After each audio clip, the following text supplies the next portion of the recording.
tell me one thing that you see as a challenge for your program, either that you're currently facing or that you see in the future that you might be facing. I think AI is a big one. I think sometimes because we type something into AI and it comes out really fantastic, we're amazed by it. And then at the same time, we overlook that when you get a picture, it has 3 eyeballs and two elbows in one arm, right? And my fear is that schools will say, we can use AI to create content, and then students will engage with that content, and then students will use AI to cheat when they do their assignments for that content.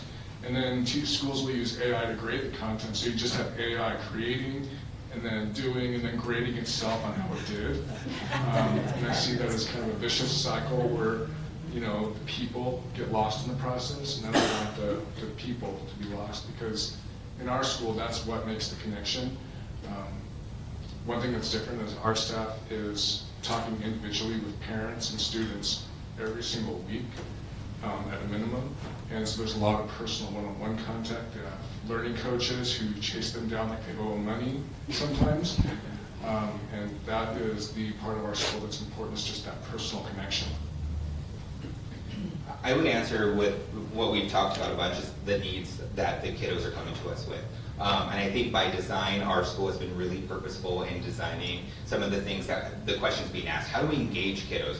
We have a myriad of clubs. We have chess clubs. We have Wordle club. We have all sorts of both in-person clubs where kiddos can come and engage at their local library. WAVE has we rent a little spot just by the Idaho Center, so kiddos don't have to drive all the way to Wilder if they're in the Valley View School District area. They can come there. And so we have a variety of activities to really engage them so that they can increase that socialization. And I think that's one of those things, is how do we create those opportunities, because that's where we get some of those soft skills, right? How do we teach some of those soft skills that are just as vital? Certainly we need to know the content. That's my job as an academic leader, as an education leader. But also part of that is how does that translate into the real world outside of that? And so that's what we're really focusing on, is creating those engagement opportunities so that students know how to engage in a conversation with somebody in an authentic and maybe just authentic manner. So what they said, and also this, listening, I would hate to see laws be passed where there's not, you're here taking time to listen. Thank you so much for that too. But not understanding what is really going on out there, and maybe seeing a metric here or there or whatever, and then make some decisions that would really affect thousands of kids in the state. And I think that's a big deal. Thank you. I think try to have different opinions for you to hear and digest. I think for our school, one of the bigger challenges that we have is when we first started our CTE programs a long time ago, you had to get students up and running. And having worked for the Idaho division of CTE, I found that most successful programs came from schools that had teachers that were really dynamic and got the kids active and involved. And I have an FFA instructor and a business instructor right now that are just really prolific, and our programs have been growing like crazy. And our student council instructor is the same thing. I tried to move her to an admin role, and she didn't want to because she wanted to keep working with our student council students. And how do you argue that? Because put them where they're happy and then let them do what they do best. And what I'm finding now is the students are becoming so much more actively involved in getting into the community and participating in these programs and meeting other students around the state. And they're starting to become more actively involved in lobbying at our school. Like, how do we do this? How do we solve that problem? How do we do this?